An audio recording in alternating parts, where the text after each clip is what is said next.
বা আমরা পড়াশোনা করে সাধারণ জ্ঞানের কোনো পরীক্ষায় অবতীর্ণ হতাম। ওই বইটিতে লেখা ছিল বাংলাদেশের সুফি সাধকদের নামের তালিকা।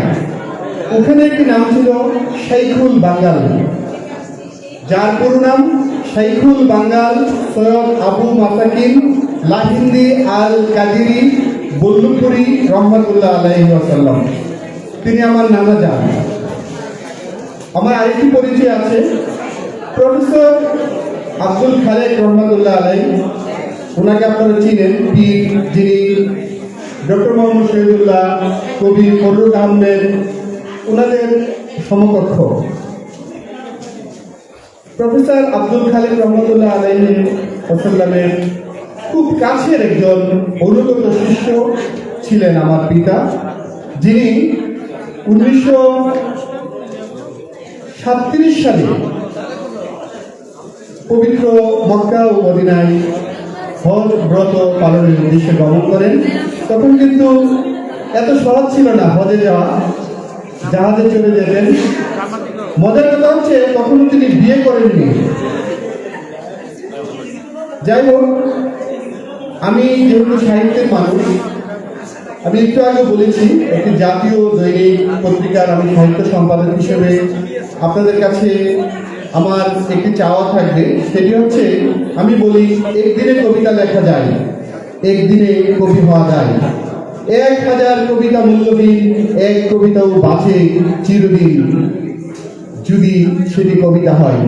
আমরা যারা লিখি প্রতিদিন শত শত কবিতা ইমেইলে সারা বাংলাদেশ থেকে, এমনকি আমাদের পাশের রাষ্ট্র ভারতের পশ্চিমবঙ্গ ত্রিপুরা থেকে অনেক বন্ধুরা লেখা পাঠান। আসলে সব কি কবিতা? কিংবা আমি কি কবি হতে পেরেছি? না, আমি সম্পাদক।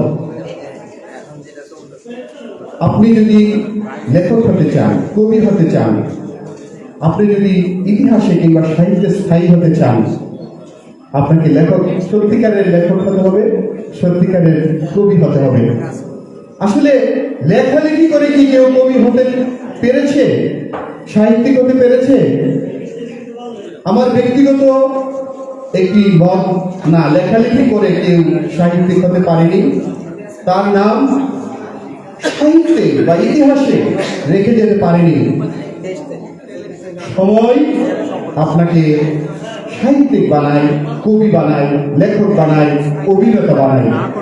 47, 69, 52, 71 এবং 24-এর বিপ্লব যারা ধারণ করেছেন, যারা লিখেছেন, তারা একদিন 24-এর আগে যারা লিখেছেন তারা কবি হয়ে গিয়েছেন, লেখক হয়ে গিয়েছেন। 24কে যারা ধারণ করছেন, লিখছেন, এখনো সময় আছে যদি লেখার মতো লিখতে পারেন।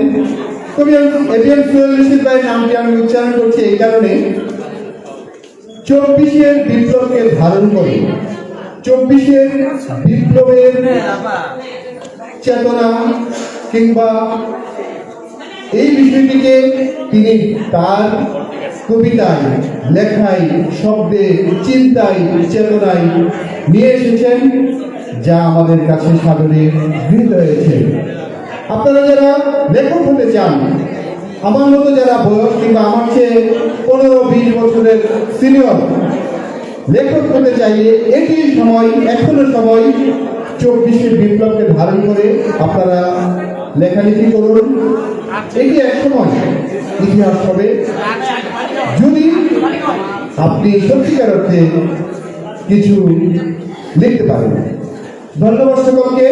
আবারও দেখা হবে কোনো এক কবিতার জলসায় কিংবা সারোয়ার মাহিন ভাইয়ের আজকে যে অনুষ্ঠান, এটি আসলে শিল্প, সাহিত্য, সংস্কৃতি যারা ভালোবাসেন তাদের অনুষ্ঠান।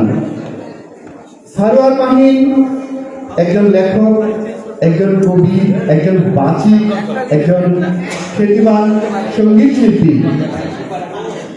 সারোয়ার মাহিনকে যে মাটি লালন করেছে, যে মাটি রাজধানীতে উপড়ে দিয়েছে, সেটি কিন্তু ব্রাহ্মণবাড়িয়া, সেটিও কিন্তু তিতাস। তিতাসের ফলে ফলে সময় সময় অনেক জ্ঞানী গুণী ব্যক্তির জন্ম হয়েছে। আমি আশাবাদী কণ্ঠশিল্পী সারোয়ার মাহিন একদিন আমাদের সৈয়দ আব্দুল হাদি, আমাদের উস্তাদ আলাউদ্দিন খাঁ, আফতাবউদ্দিন খাঁ, তাদের উত্তরসূরি হয়ে পরম্পরায় বেঁচে থাকবেন।